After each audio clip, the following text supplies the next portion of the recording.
တော်တော်ရနေတဲ့ချိန်သူကရောက်လာ ဟိုရွှေမန်းထဲမှာမင်းသမီးအသက်တယောက်ရောက်နေအဲ့ဒီဥတိန်ညွန့်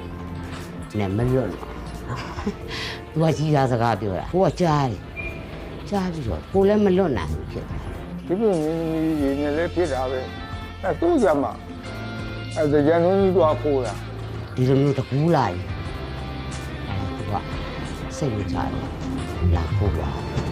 လာခိုးရတော့အဲဒီလည်းလိုက်ပြီ သူပဲကြီးတော့ကြိုက်တယ်အဲပဲကြီးတော့တော့ရှိတထုပ်ဝယ်ပေးတာလေအပြီးအစညာလဲ ပြီးတိုးစရာပိုင်းအသီးရွက် ဟင်းယူကောင်းကောင်းပဲဟင်းယူကောင်းကောင်း